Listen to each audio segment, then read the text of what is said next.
माहौल वहाँ देखा था उस हिसाब से लगा नहीं था कि ऐसे घर कभी जा पाएंगे, घर वालों से मिल पाएंगे। तो दिन ब दिन वहाँ ख़राब हो रही है। तो जैसे हम उर्मिया में रहते हैं, तो Urmia university of medical science में थे, वहाँ भी हालात ख़राब हो रही है। तेहरान में तो ज़्यादा ही है, हर दिन वहाँ कम से कम 20 से 25 स्ट्राइक्स हो रही है कैपिटल सिटी में, और रेजिडेंशियल एरिया में ज़्यादा हो रही है जहाँ पे बहुत सारे इंडियन स्टूडेंट पढ़ते हैं। जब हम उर्मिया से निकले तो उधर हालत उतने ख़राब नहीं थे। हमें डॉम के सामने से, विंडो के सामने से मिसाइल्स जाती हुई दिखती थी। और एक बार बस एक इंसिडेंट मुझे याद है जो हुआ था कि हमारे 3 बजे रात को हमारे डॉम के ऊपर से एक मिसाइल निकली थी, तो हमारी पूरी विंडो हिल गई थी। जब हालत ज़्यादा ख़राब होने लगी तो उन लोगों ने हमें एश्योरेंस दी कि हम हमको इवैक्यूएट करेंगे।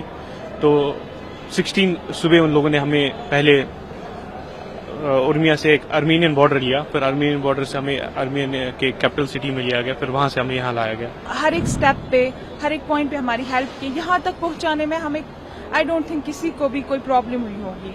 हम उसके लिए बहुत ग्रेटफुल है जो गवर्नमेंट ने रोल प्ले किया हमें यहाँ तक लाने में।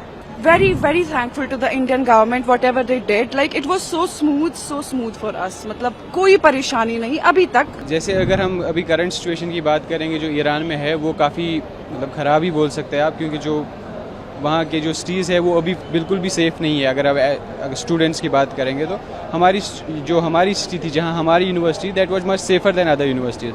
लेकिन जो बाकी यूनिवर्सिटीज़ के बच्चे हैं वो ज़्यादा ड्रेस्टिक सिचुएशंस में है एज़ कम्पेयर टू हमारी यूनिवर्सिटीज़ के। जैसे हमारे वहाँ अटैक्स बढ़ने लगे तो हमारे गवर्नमेंट ने जिन्होंने हमें हेल्पलाइन नंबर्स दिए थे उनसे कॉन्टैक्ट करके उन्होंने हमें वहाँ से जल्द इवैक्यूएट किया। हमें जो फैसिलिटी चाहिए थी वहाँ से इवैक्यूएशन के लिए, हमारे पासपोर्ट्स, हमारे लिए बसेस अरेंज करना, हमारे लिए फ़्लाइट्स बुक करना और हमें यहाँ तक पहुँचाना, वो उन्होंने काफ़ी जल्दी किया और बहुत हमारे साथ कोऑपरेटिव रहे थे। सिचुएशन तो दिन ब दिन वहाँ ख़राब हो रही है। तो जैसे हम उर्मिया में रहते हैं, तो Urmia university of medical science में थे, वहाँ भी हालात ख़राब हो रही है। तेहरान में तो ज़्यादा ही है, हर दिन वहाँ कम से कम 20 से 25 स्ट्राइक्स हो रही है कैपिटल सिटी में, और रेजिडेंशियल एरिया में ज़्यादा हो रही है जहाँ पे बहुत सारे इंडियन स्टूडेंट पढ़ते हैं। जैसे एक तेहरान यूनिवर्सिटी है, वहाँ के हॉस्टल में भी एक बार अटैक हुआ है, तो वहाँ पे बहुत सारे इंडियन स्टूडेंट को माइनर इंजरीज भी हुई थी। तो हम इंडियन एम्बेसी के साथ कंटिन्यू टच में थे। तो जब हालत ज़्यादा ख़राब होने लगी तो उन लोगों ने हमें एश्योरेंस दी कि हम हमको इवैक्यूएट करेंगे। तो 16 सुबह उन लोगों ने हमें पहले उर्मिया से एक आर्मीनियन बॉर्डर लिया, फिर आर्मीनियन बॉर्डर से हमें आर्मीनियन के कैपिटल सिटी में लिया गया, फिर वहाँ से हमें यहाँ लाया गया। खुशी है वापस आने की क्योंकि हम सेफली वापस आ गए, लेकिन कहीं ना कहीं हमारी जो पढ़ाई छूट रही है we are worried about that also. वहाँ के हालात बहुत खराब है, वहाँ के लोग बहुत डरे हुए हैं। इवन जब हम आ रहे थे तो हमें वहाँ से बहुत कॉल्स आ रही थी कि यहाँ सिचुएशन एक्सट्रीमली क्रिटिकल है।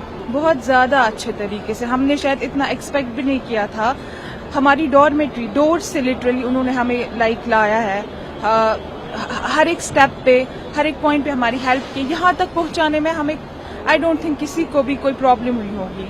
हम उसके लिए बहुत ग्रेटफुल है जो गवर्नमेंट ने रोल प्ले किया हमें यहाँ तक लाने में, सेंट्रल गवर्नमेंट ने। दुख भी है कि पढ़ाई छोटी पड़ रही है, 4th ईयर था तो मतलब उम्मीद थी कि पूरा करके ही वापस लौटेंगे, लेकिन अचानक से वापस आना पड़ा।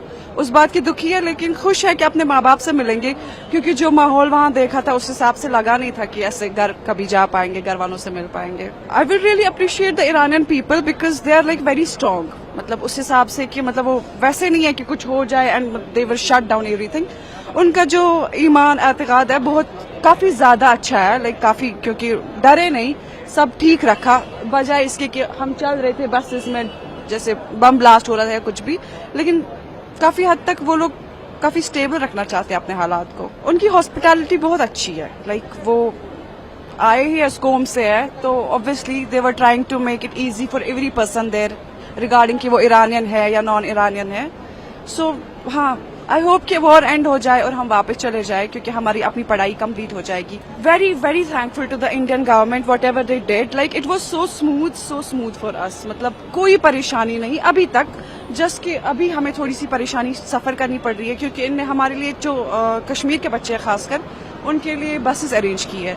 और अभी जो कि हम 3 दिन से हर एक कंट्री से दूसरी कंट्री से तीसरी कंट्री, हम नहीं है इस तैयार कि हम बसेस में जाए, और बसेस की हालत इतनी अच्छी अभी है अभी नहीं।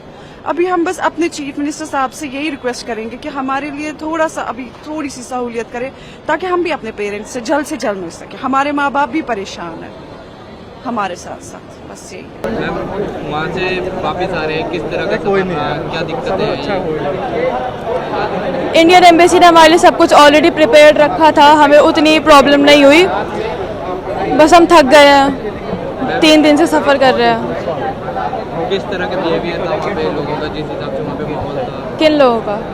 उधर ईरानियों का, ईरानियंस का? उनको कुछ नहीं, उनको पता ही नहीं था। आप जब यहाँ तक पहुँचे कैसे कैसे हालात थे वहाँ के, और यहाँ तक पहुँचना आपको कैसे? जब हम उर्मिया से निकले तो उधर हालत उतने ख़राब नहीं थे।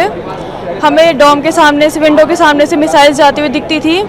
और एक बार बस एक इंसिडेंट मुझे याद है जो हुआ था कि हमारे 3 बजे रात को हमारे डॉम के ऊपर से एक मिसाइल निकली थी, तो हमारी पूरी विंडो हिल गई थी। मैम आज वापस आ रहे हैं वहाँ से, कैसा लग रहा है? कितनी खुशी हमें हो बहुत रही है? अच्छा लग रहा है, हम वापस आए हैं आज और बहुत खुशी है कि उन्होंने इंडियन एम्बेसी ने हमें बहुत अच्छे से रेस्क्यू किया। So we are very thankful for them. क्या हालात थे वहाँ पे, कैसा? हालात वहाँ की जो कैपिटल सिटी है तेहरान, वहाँ पे सिचुएशन बहुत ख़राब थी, लेकिन जहाँ हम रहते थे उर्मिया, वहाँ पे उतना कुछ पता नहीं चल रहा था क्योंकि वहाँ पे सिचुएशन ठीक थी as compare to other cities.